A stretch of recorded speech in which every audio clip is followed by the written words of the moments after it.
Good evening and welcome to Zion's Banner. There will be a few minutes delay.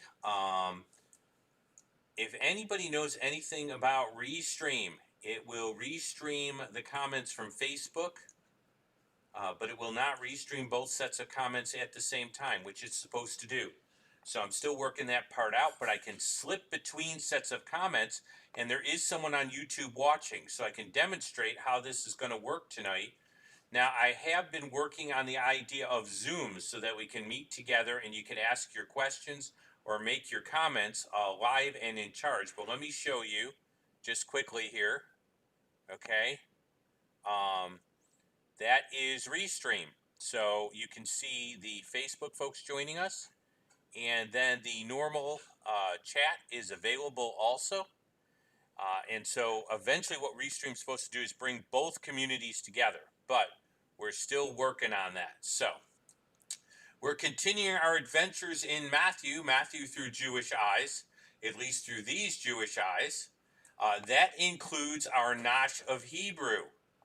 And so I'm going to go to the split screen, and we're going to get started tonight. Yes, I've had a lot of people say Zoom, and I figured out how to do it with Restream to Facebook. So I've actually kind of figured out how to make that work through OBS. What I'm not sure of is running all three together at the same time. Or I may have to go through a live event. So I'm still working out which is the best way to do this. But it can be done. So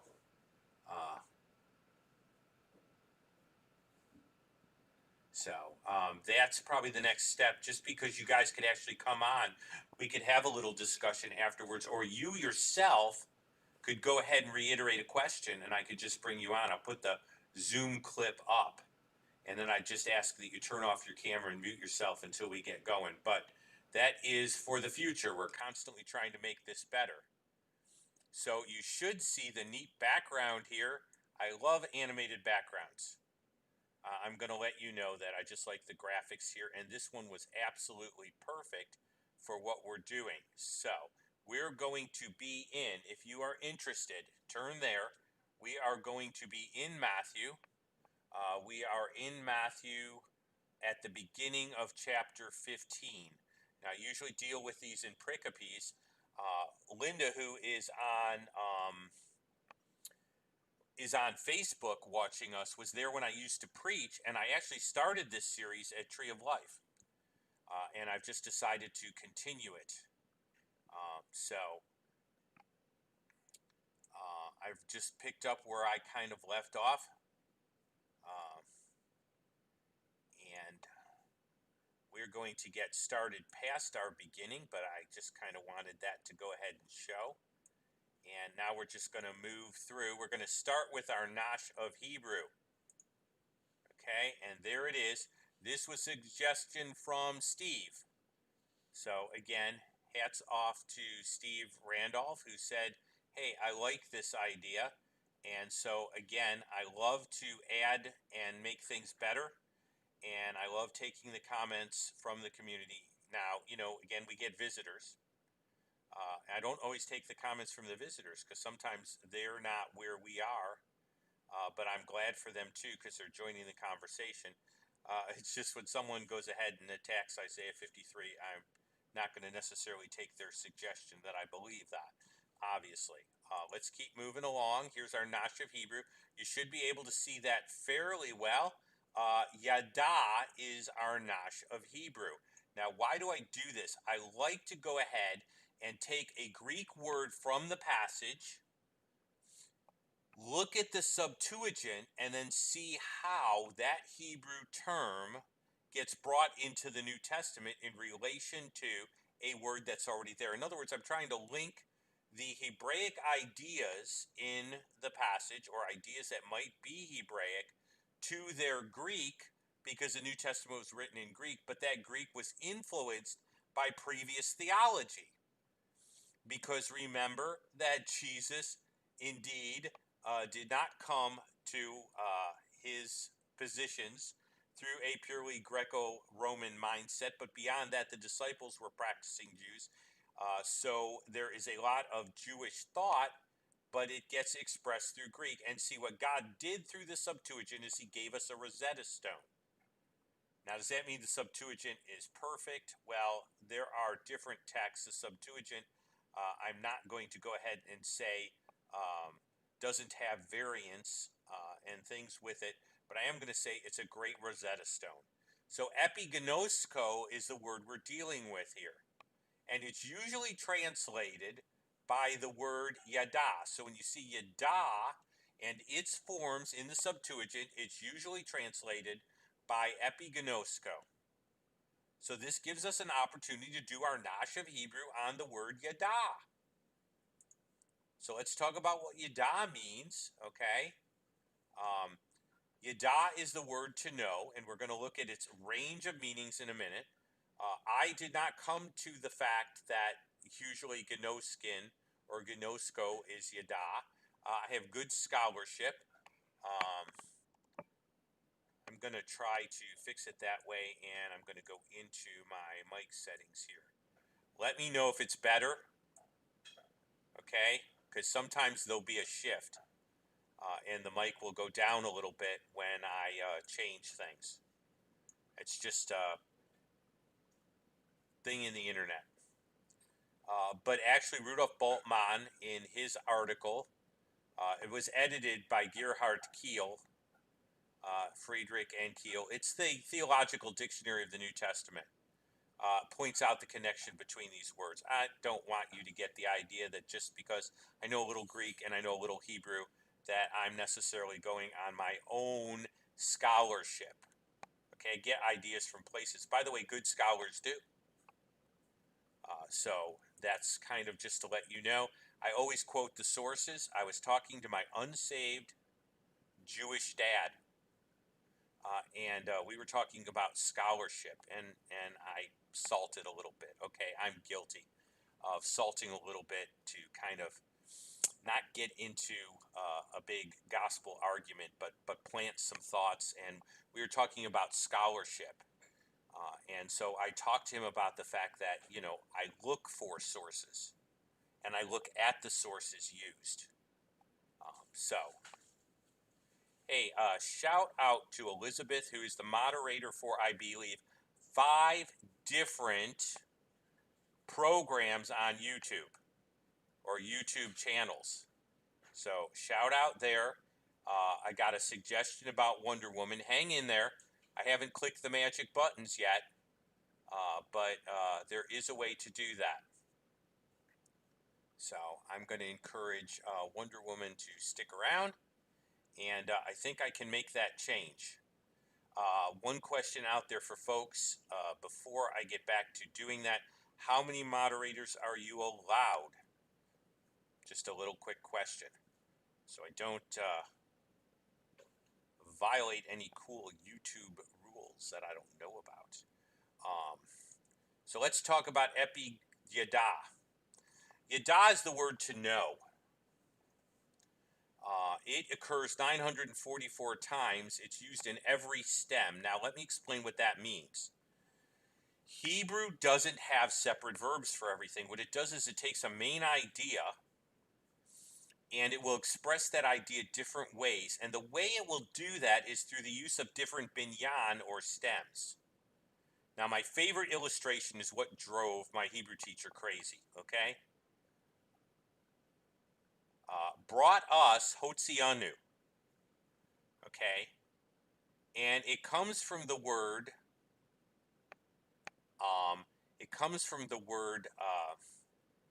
has the idea of go. And so, but it's in the causative stem. So if I want to say brought, there's no separate verb for that in Hebrew. What I would do is I would use the causative stem with the verb to go. And thanks for those answering my question about YouTube. I am paying attention. And so to say go, I would say cause to brought, I would say cause to go.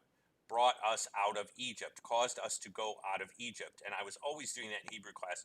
and my prof would constantly do this to me. She'd say, Jeff, there's a word for that in English. Because I'd always write out, caused us to go. And she'd say, you can make that smoother. But that's what I mean by different stems.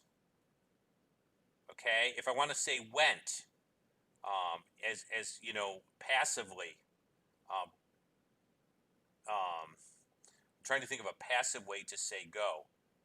What departed, I might use the passive for the word go, and that would be a different stem. Now, this word appears in every type of Hebrew stem. Now, that's not true for all verbs, okay?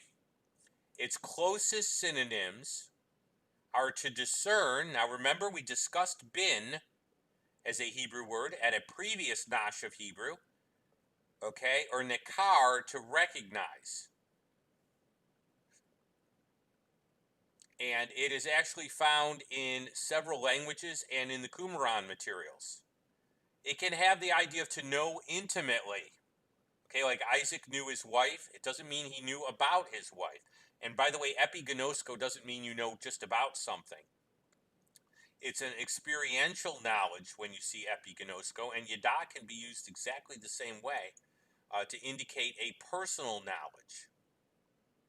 And so it's used because epigenosko is going to be used. This is our Nosh of Hebrew. So our Nosh of Hebrew tonight is yada, and it has the idea of to know. And it has a multitude of shades, but it is used in terms of experiential knowledge. When you say that someone doesn't know God, it doesn't mean that they can't know about God. It means they don't have an experiential, intimate knowledge of God. All right?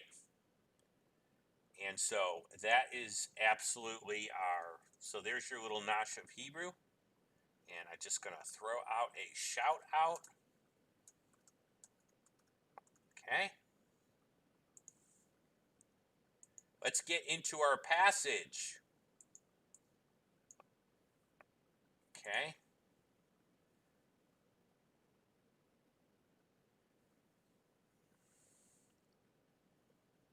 Now again, we're at the beginning of 15.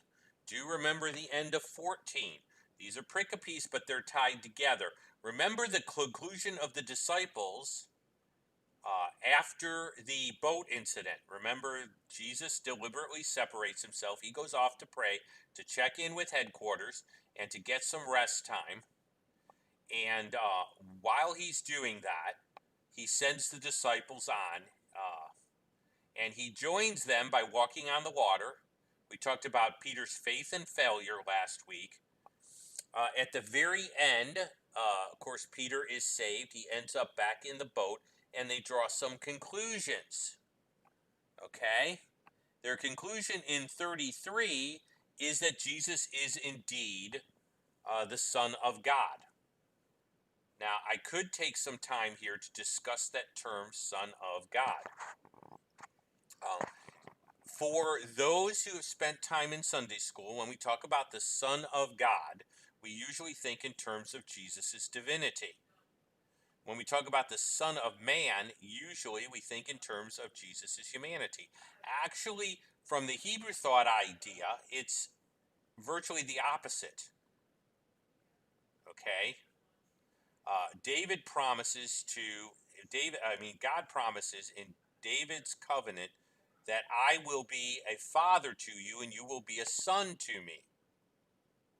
So that term has a little different, it's affected by the Davidic covenant, and in Jewish thought, when you say Son of God, back then, there was a little bit of tie-in there. Now, when you talk about the Son of Man, you go back to Daniel 7, one like the Son of Man approached the Ancient of Days. And so in Hebraic thinking, it's virtually reversed. They definitely believe he's deity. Okay. But they're also understanding that he's the Davidic king. We know that they thought he was deity, by the way, because they worshipped him. You don't just worship an earthly king. Shema Yisrael, Adonai Eloheinu, Adonai Echad. Hear, O Israel, the Lord our God, the Lord is one. You couldn't take other gods. And they worshipped him. And this is a case in which the term worship does not necessarily mean reverenced, but it has the actual idea of worshiped. So, Jesus spends some time doing some healing ministry. I'm going to do something real quick. Can I have someone bring me something? I've got an exhibit tonight that I want to show you, but I'm tied into my headphones. I'm going to let me mute my mic for just a sec here.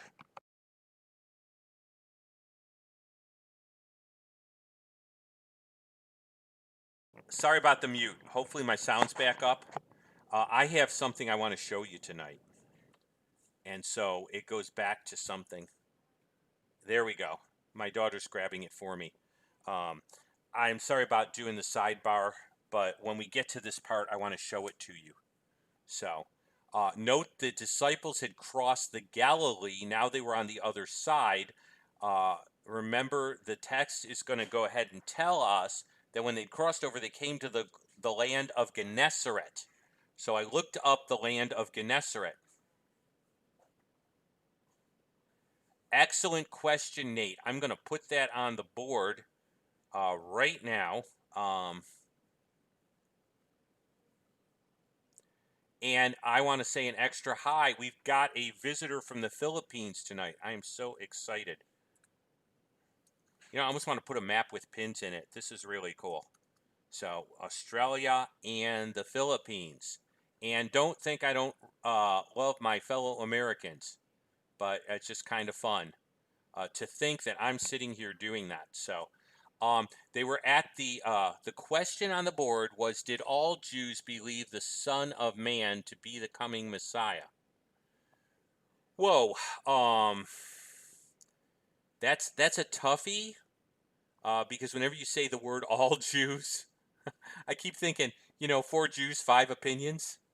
Would the Son of Man be understood in terms of the Messiah? They could make the connection to Daniel 7.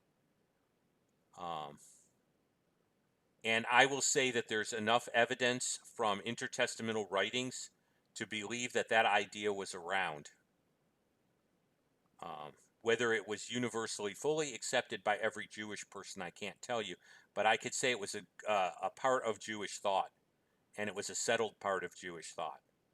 And that's what I prefer to answer rather than what every Jewish person thinks, because, I got Jewish relatives that think all sorts of things. And so when you say every Jewish relative without exception, that gets difficult. What I can say is it was a settled part of Jewish thought. There were those that accepted it and those that didn't. So they're on the other side of the Galilee. Okay, a name for the lake. There's the Greek, okay, for Gennesaret, a name for the lake of Galilee, also known as the Lake of Tiberias, but you got to figure Emperor Tiberius is going to name anything after himself that he possibly can. And so they're on the other side.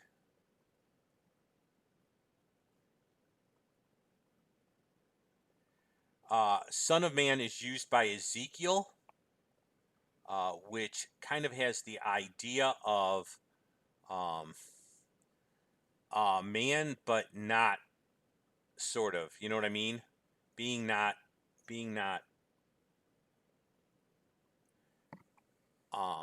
And that's what I'm getting to. Samuel's pointing out Daniel 7. But I'm not getting not bit. So, but Daniel's pointing out the divine nature. The Son of Man who's brought to the Ancient of Days is like unto the Son of Man. So he's like a human being, but he's more. And then that gets shortened to Son of Man. Jesus is referring back, I believe, to Daniel. So the context that I think Jesus is going back to is Daniel. You will see it in Ezekiel referring not to a divine being.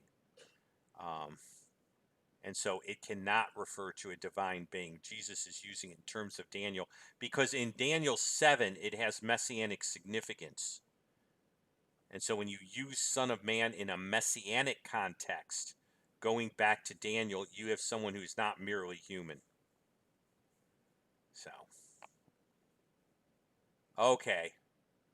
I see. Hey, it's always good to know that someone occasionally doesn't type perfectly, because I don't either. Okay. This is kind of a community. So if you're joining, this kind of homey. We talk over the passage. That's why it would be kind of fun to do this as a Zoom. So they're on the other side of Galilee. Now what happens when they cross over, they came to the land of the Gennesaret, and men of that place recognized him, and they sent out that all the surrounding region, and they brought to him all who were sick and infirmed.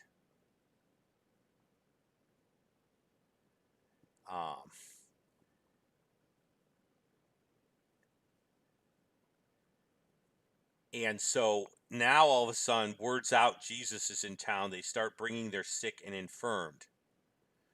Rabbi Singer would poo-poo these events, okay?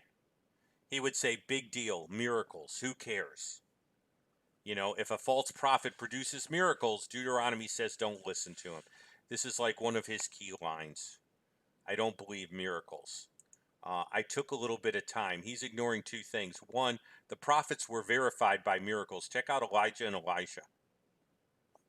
Okay, that was one of the ways that God did verify prophets. If a prophet says something's going to happen and it does not come to happen, then he's a false prophet. Well, that infers that a prophet could state certain things were going to happen that wouldn't normally happen. I mean, if I told you I was going to grab a bite to eat after this broadcast, that would not be verification of me as a prophet. That would be like a foregone conclusion. All right. But if I told you the sun was going to stand still tomorrow morning from the hours of 10 to the hour of 1 o'clock, and you were going to see that, now, if that came to be, that would be a big deal. And so he ignores that throughout the Old Testament, prophets were verified by signs that demonstrated they were sent by God. They could only be done through God's allowance or power or authority. Now, in Jesus' case, it's a little different because he is being allowed to do these. There's a little difference. A human prophet definitely doesn't have the authority in himself to do it. Okay. The other thing I want you to note is that Muhammad didn't produce any miraculous signs.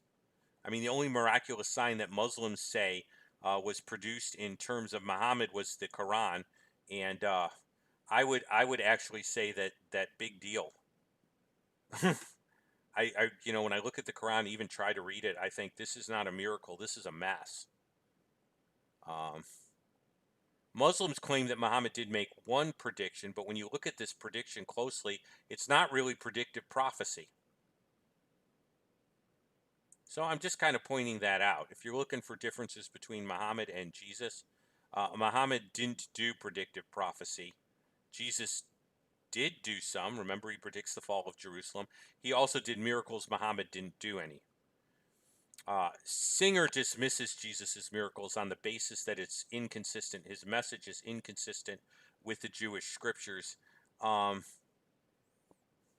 Jesus' teaching is not inconsistent with the Jewish scriptures. We're going to see it's inconsistent with rabbinical law, or what became rabbinical law.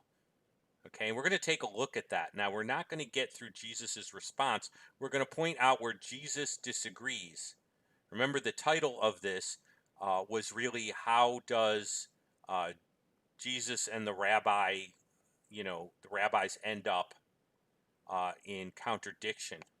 And we're going to see that. We'll see Jesus' response. I think Jesus' argument is incredible.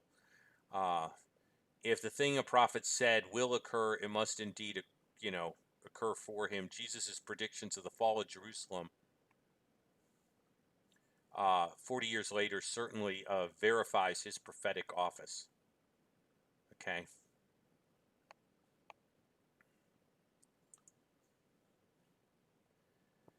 I just picked up a few indications of a proper prophet. These were interesting to me because they aren't normally talked about. The prophets were Jews. One like me ultimately refers to Messiah, but as Dr. Brown points out in his writings, Messiah is the culmination of Deuteronomy 18, where one like you, Moses, will be raised up from your brethren. Okay, but the inference here, okay,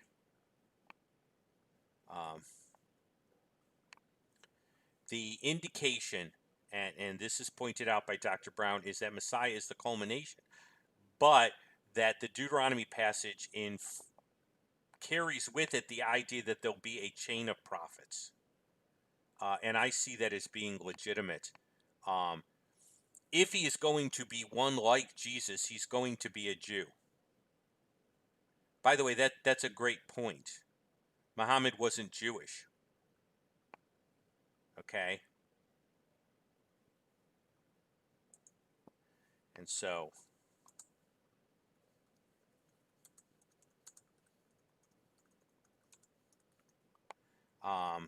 Muhammad doesn't qualify as a prophet anyway. And that's just a quick point to kind of point out is nope. There is no, that's a disqualifier right there. There are no Ishmaelite prophets that are prophets according to Deuteronomy. Okay, a prophet would stand between the people and God. In God's transcendence, God is transcendent. A prophet would stand between. He would address the needs and conditions of the people from God's perspective, receiving revelation from God. And whatever the prophet said, the people were required to follow. A prophet's message had to be received and heeded by the whole house of Israel, from the king on the throne to the least in the kingdom. A true prophet would verify his message and demonstrate. And interestingly enough, the verse they use is 1 Samuel 10, 1 through 13, to prove that a prophet was often verified by signs. This I just picked up on the web, and I thought this is a great way of going ahead and phrasing things. Did Jesus stand between the people and God and give God's message to the people? Yes. Did he do signs that verified that he indeed was not a false prophet? Yes. Was he a Jew? Yes. So Singer's claim that he's a false prophet has some problems with it. In addition to the fact that Singer would say his teaching contradicts Torah, I would say his teaching does not contradict Torah, but it does run counter to the rabbis, as we'll see. Now, they begged him to touch the corner of his garment. Now, what I'm going to do tonight is I'm going to show you the corner of his garment, not his. Jesus would not have had this as a separate garment. Okay, and there's a question about how the talit looks. The talit, or the fringes on the corners of the garments, became a separate garment. In fact, it became two separate garments. But what I want you to see is, okay, that the fringe, the corner, is not just the corner of some garment, like the corner of a shirt. And by the way, think about it. If you're wearing normal clothes that are sewed together nowadays, your shirt doesn't have a corner. See, my shirt fits around me. It doesn't have corners. But the word corner there is actually the idea of a fringe. This is a poor translation of the Greek word. So I'm showing you what a fringe looks like. The Greek word is translated tzitzit, okay, or karaf, okay. This is a tzitzit. And so what they wanted to do was touch the corner of his garments. The blue thread was what God asked to be woven into. So one of these threads would be blue. But the Hebrew word is techelet. And it's a very particular type of blue. And they couldn't get their hands on it very easily and discussed that blue. And so for a long time, that blue was not very available. And there was a question about that. This is Ashkenazic. And so it's black and white. There's no blue in it, and there's no blue thread. And that has to do with the migration of Jews into Eastern Europe through France and Germany. and basically what ended up happening there. That's a little bit of history, but I wanted you to see what they wanted to grab, okay? And grabbing that was an act of faith. I mean, it's not like they begged him that they might go ahead and grab his shoulders or that they might end up touching his sandals. You'll notice that they wanted to touch the corner of his garment. That's actually an act of faith. Okay, they're trusting something. And that has to do with Malachi. Okay, there's a verse that says that the Son of Righteousness, S-U-N, will arise with healing in his wings. And that happens to be the same Greek word that's translated fringe. And so that was actually an act of faith. And so I always like to kind of bring that out when I go to churches. I like to bring it out too, and go ahead and point that out. And so there's a little bit of Jewish background. So actually, you've had two noshes of Hebrew. You've had the word seat, and you've had the word yada tonight. Now, the scribes and Pharisees are going to nitpick. Okay, and they're going to nitpick related to the way his disciples handle themselves and the oral law. Okay, or the traditions of the elders, which really becomes understood as the oral law and gets inculcated into the Talmud. And I'm going to take you to a passage in Pirkei Avot and help you understand what happened. Then the scribes and Pharisees who were from Jerusalem came to Jesus saying, "Why do your disciples transgress the traditions of the elders?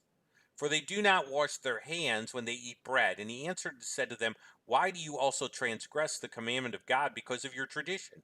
For God commanded, saying, 'Honor your mother and father,' and he who curses his mother or father, let him be put to death. But you say, whoever says to his mother and father, 'Whatever profit you may have received from me is a gift to God.'" Now the word korban is used in some translations, and then it's translated, "and he need not honor his father and mother. Thus you have nullified the commandment of God," in some translations, or in this translation, "you've made the commandment of God of no effect by your tradition. Hypocrites, well did Isaiah prophesy about you, saying, 'These people draw near to me with their mouth, they honor me with their lips, but their heart is far from me. In vain they worship me, teaching as doctrines the commandments of men.'" Okay? Now, you need to understand that the Old Testament had no such rule about washing hands. My grandfather really loved this rule. He'd wash his hands and he'd recite the blessing. Al nitilat yadayim is the way it ended. And he'd talk about how Judaism was a clean religion. You know what? Old Testament law, Torah, never commanded him to do any of that. Pharisaic tradition probably extended the idea that the priests were supposed to be clean when they went about their duties. Okay, so they had to wash up before giving an offering. Pharisaic tradition extended this principle to daily life, and Jesus is a religious leader, so they expected uh, him to enforce ritual purity among his disciples. So he, as a religious teacher, should have made his disciples do this. Now, I want to switch here to show you Pirkei Avot. How in the world did they get the idea to extend this? So I'm going to go here and switch this over to a different scene, which should come up. And this is Pirkei Avot, okay? And Pirkei Avot, the first chapter. Now, this is a very early tractate of the Talmud. So when you're talking about this, let me define the Talmud. The Talmud becomes the codification of the oral traditions, what you might call the traditions of the fathers. And you'll see the comment here, okay, in this section, and hopefully you can see it pretty well. And it says, "Build a fence or make a fence around the Torah." Okay, now that's teaching from Pirkei Avot. And basically, what Pirkei Avot is teaching rabbinical leaders to do, or Jewish leaders to do, is to take the commandments and make other commandments around those commandments to protect those commandments from being violated. So this is where this whole idea of making a fence around the law really kind of gets brought forward and kind of pushed. And so this is what they're doing. They're taking the general commandment around ritual purity, and that was necessary for the priests, and they're building a fence around the Torah, and they're bringing it into daily life. But there was no written scripture that upheld this idea of this being required. There was no requirement to do this. And so what you have here is you have the Pharisees taking a tradition they formed, building a fence around the Torah, probably related to Exodus 30:17 through 21. And that's where Richard Franz thinks that that's where that particular extension came from. And I think it's a good guess. I mean, I think it's a good inference. Ritual purity became very important to Jewish people, and they're extending it. And what had started to happen was the Pharisees took this fence around the law and their traditions, and they placed them on the same level as Scripture. Okay? Now, one of the things that I want to get very clear is that Jesus did not consider the traditions of any individual or religious institution to carry the weight and authority of the Scriptures. This is terribly, terribly important. Jesus' response to these guys is not to accept their criticism. He's essentially going to point out that their traditions not only are unscriptural, but sometimes interfere with Scripture and present a real problem. Now, I want to point out that this is a problem not just for these men in Jesus' time. Okay, this is an ongoing problem. If Satan can't keep the Word of God from you, then what he's got to do is corrupt it somehow. If he can raise traditions to the level of Scripture, then he can add. And so this is what's going on. Now, the Catholic Church does much the same thing. It talks about the traditions of the church. I remember spending time having a theological conversation with a fairly devout Catholic when I was doing outreach. The weather was absolutely beautiful. We were at an event in Glendale, and I started to do my interview evangelism, and I started to ask him some questions. And we agreed for me to turn the mic off and we'd continue the conversation. And he said, basically, you need the traditions of the church to understand the Scripture. This is the same claim that Singer makes about the traditions of the rabbis that Judaism would make. Okay. And so this is a problem in Catholicism where church tradition is raised to the level of Scripture. This is a problem in Judaism. And I keep going back to this. Whenever you're talking about Judaism, you're not talking about Torah. Let's be biblical. You're talking about Torah through the lens or in connection with Talmud. And then from there, things kind of go their separate ways with the branches of Judaism. But you need to understand very clearly that what happened in Judaism was already beginning to happen here. I mean, this was already going on. And Jesus is already running into it. And so this is a direct thing that we got.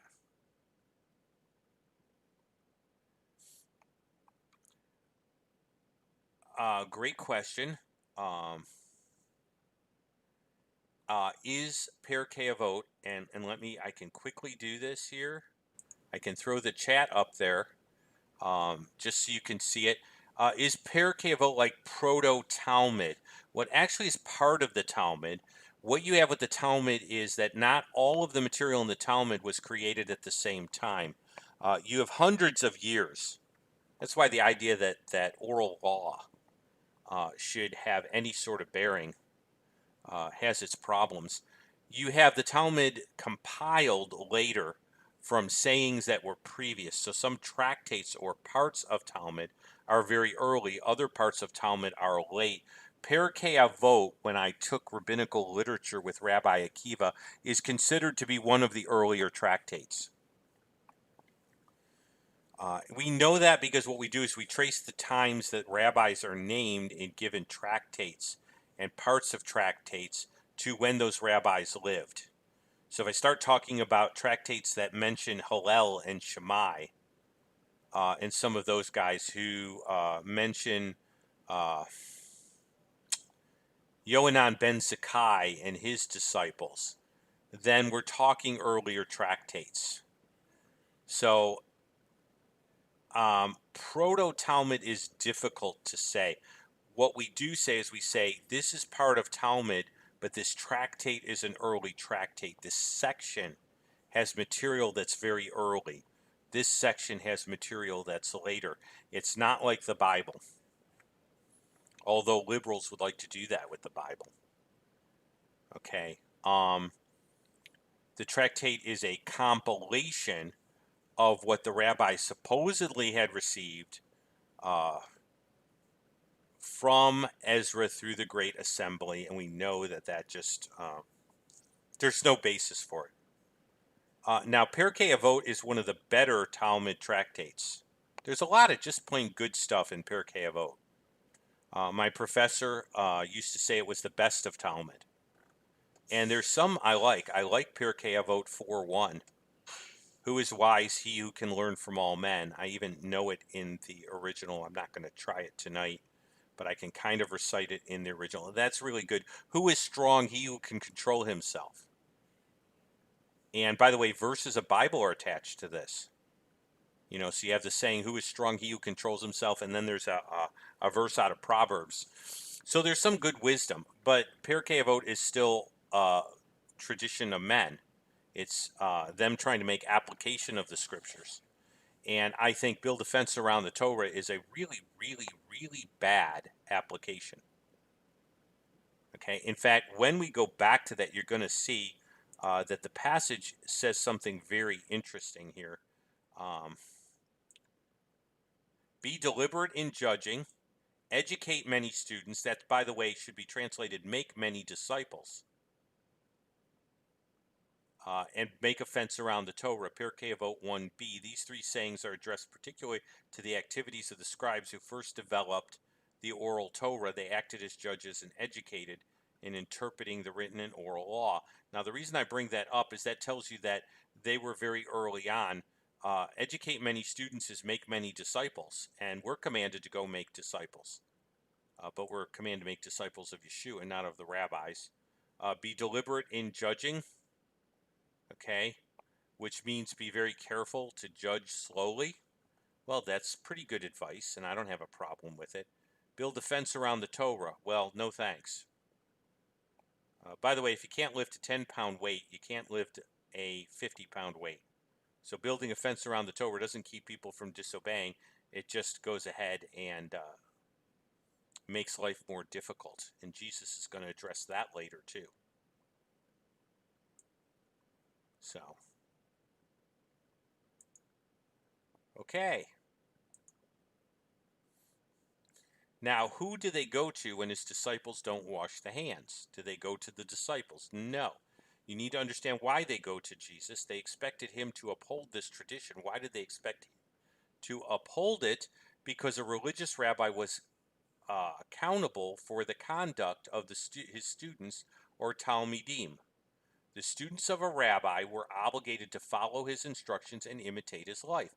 That's what being a disciple was. So if you were a disciple of Rabbi Shammai, you did or lived as Rabbi Shammai, and that's in daily life, as well as followed his instructions and teaching. So now that'll give you some insight into the word disciple.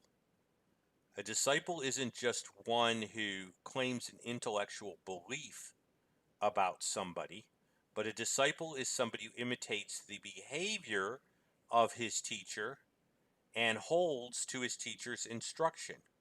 And by the way, teaches others, because we're commanded to make disciples.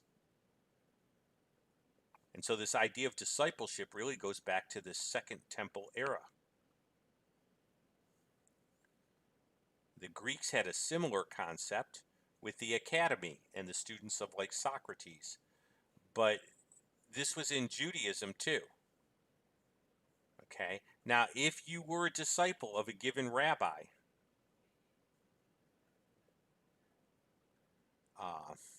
by the way, I hope I cleared up the Talmud thing. That's a lot of history. But the disciples would be named in terms of their master.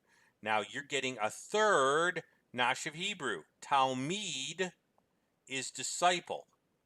Now I got dear sisters here, so let me give you the female of disciple. Talmidah. So I could say like Sister Elizabeth is a Talmidah of Yeshua. I would say Talmid if I was referring to a male. So Nate 2D2 is a Talmid of Yeshua. If I want to say all together, like we're all meeting together, I would say Talmidim because it takes the Hebrew male plural. Sorry, girls. Unless it's a group of all girls, it takes the male plural. Okay? And so you wouldn't, you could say, that we are Talmidim of the school of Yeshua, but usually the way it would be expressed is house, because the teacher was like the father of his students. All right? So we could say tonight that we are Talmidim of the house of Jesus or of Yeshua. Isn't that cool? Well, what do you do for a living? Well, I'm an apprentice. I'm a Talmid of somebody. I'm an apprentice. That's the closest word we have, by the way. I'm using apprentice only because that's the closest concept we have. Someone who lives with somebody, learns to work alongside them, imitates their work and the way they do things. Okay? And so, again, you could use emissary. We talked about emissary, and there's a sense in which we're sent. Or you could use apprentice. Well, I'm in an apprenticeship program. Oh, really? Who are you apprenticing with? Well, I'm apprenticing with an incredible individual who teaches God's truth. Oh, well, who is that individual? Well, I'm an apprentice with an individual named Jesus. I'm apprenticing under him. And I'm learning about real life and real truth. One of the workers I knew used to call herself an emissary. Because really, missionary is not a term that you use at a Jewish party. What do you do for a living? I'm a missionary. Okay? Just because it has some historical connotations. But she used to use emissary. I used to do something real interesting. I got on a plane, and I like telling this story, and somebody said, what do you do for a living? I said, I'm in ambassadorial service. He said, really? You're in ambassadorial service? I said, yeah. He said, well, where? I said, well, it's a very small kingdom. And I just kind of strung him along for a little bit, just to have some fun. I'm not saying these are like really clever evangelistic techniques, but man, they're a lot of fun to get a conversation going. I got to the point where I said, it's a small kingdom, but we're looking for additional citizens. Would you be interested? I was a little bolder and maybe a little more innovative. But you could say that. So if you're ever looking, you are a disciple. And that concept's there. And that's why they held them accountable. Because Jesus is responsible for his disciples. That's the way they would have looked at it. Now, I got to tell you, this has some real effect for you and for me. Because if Jesus is accountable for his disciples, not like he sinned, but if he has a responsibility, that means we reflect on him by what we do. I hear a lot of talk about magnifying God, and I used to have trouble with magnifying. Do I make God look bad or good? Do I make Jesus look good or bad by what I'm doing? That's a way to simplify it. Because ultimately, Jesus has decided to take responsibility for us. Okay? Now, I want to say this carefully. Jesus isn't just a human rabbi. He's a divine rabbi. And he's my divine rabbi. So, I disagree with Singer. I have a rabbi. It's just not the rabbis. And so, I'm either making my rabbi look good or I'm making my rabbi look bad because he is the head of the household. That's why we say the house of Hillel or the house of Jesus or the house of Shammai. Okay? And so that's why that's there. And so they're doing exactly what would be expected. They're going to the disciples. Why do your disciples not do this? This is the right thing to do. You should be training them correctly. Why aren't you teaching them right? Why aren't you training them correctly? Why aren't they getting it right? Now we're going to see Jesus's response. He's going to explain that their rule is no rule at all. That his disciples aren't doing anything wrong spiritually, and why they aren't doing anything wrong. And he's going to do it publicly. And by the way, although some may try and, they were from Jerusalem, they were checking Jesus out. I think this is pretty public. And so I don't doubt that this isn't kind of a public confrontation, and he's going to go ahead and tell them how he feels about the whole thing very publicly. How do you think they're going to like their authority being questioned? They had no problem questioning Jesus's, but when the shoe's on the other foot, they're going to find it extremely offensive. So let's go to tonight's refrigerator magnet saying. Okay? Tonight's refrigerator magnet saying, Jesus takes responsibility for our growth in holiness as his Talmudim. We are obligated to imitate him and obey his instruction. There's our refrigerator magnet saying for tonight. So we need to honor our master.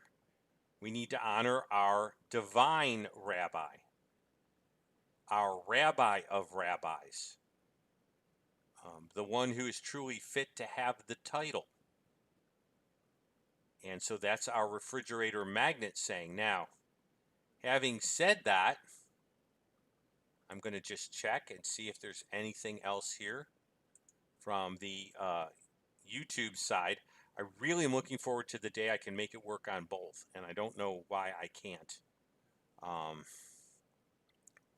But we will go ahead and work that out someday. In the meantime, no questions on the YouTube station. And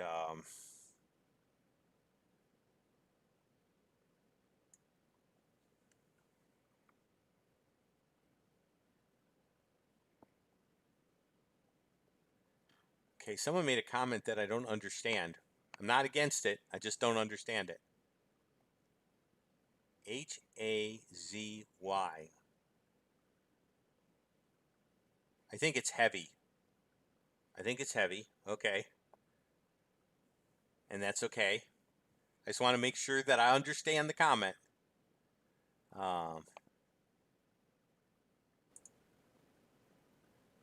There we go. All right. Now, coming attractions. Ta-da! I'm going to go to main and plain and closing screen and then give you coming attractions. I am working on the first part of the Daniel video where it was recommended to me by somebody. So next week, we're going to deal with Daniel's 70 Weeks of Sevens, Part 1. Just Part 1. The case of the missing definite article. And then we will deal with Part 2, which will also touch on the case of the cantillation marks, or the ethnata.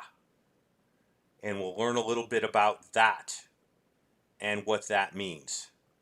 So next week, the case of the missing article. Is Daniel 70 Weeks of Sevens about Messiah? So stay tuned for that. That's next Wednesday, same time, Same channel.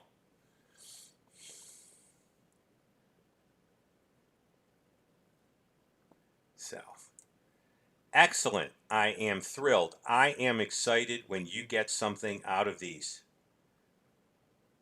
I will let you know that apologetics and teaching as my loves tie together for me. So, that is absolutely wonderful. So be praying for those who are the prayer warriors in the group for my preparation. I've already started, but there's a lot of stuff. And so I've tried pulling a clip, and I will be working on that part of the day tomorrow and onward. Thank you all for being here. Let me check in on the Facebook side because I did have a Facebook person. I really will love it when this whole thing works together. But if you are Facebook, I can pull your comments up too.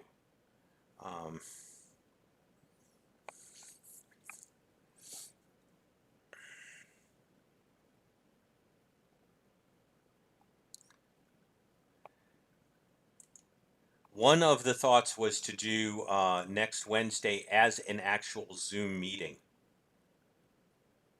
So if I do so, I will post the link for the Zoom in the description of the thing. But I want to see if next week is the right point to start this. You know, I think it might be really exciting to do this as a Zoom. Okay. Well, we're about there. And my throat's about parched.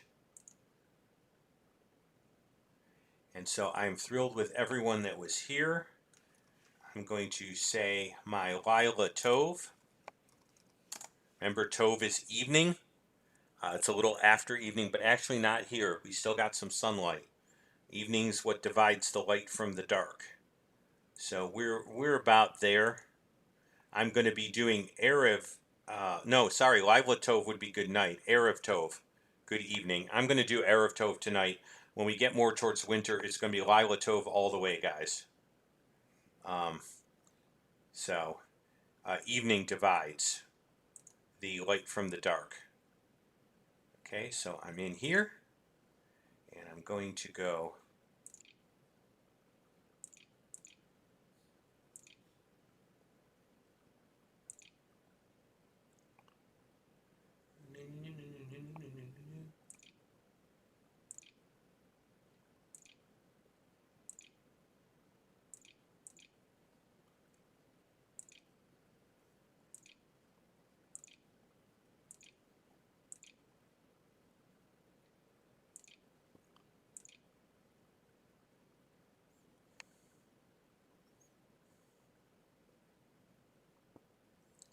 Here's my bait. There we go.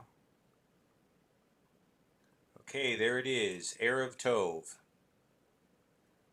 The vowel pointings. There you go.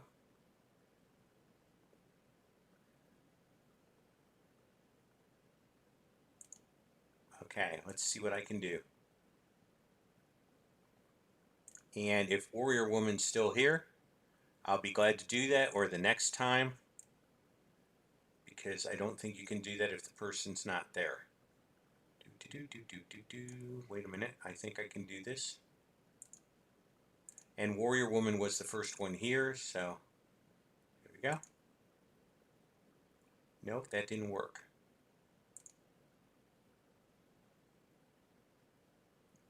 Well, I think it did what it was supposed to do. So there you go. All set.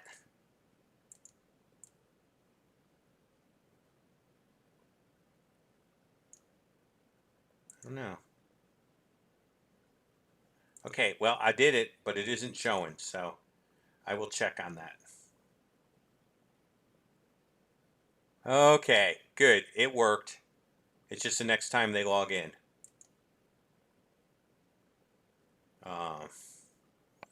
Just going to ask real quick.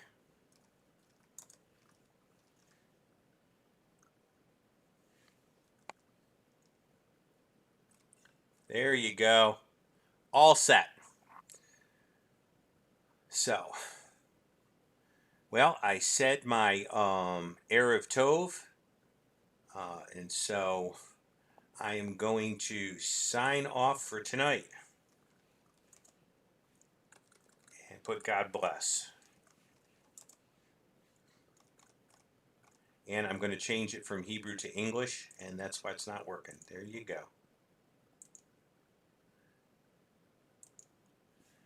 Okay, wait a minute.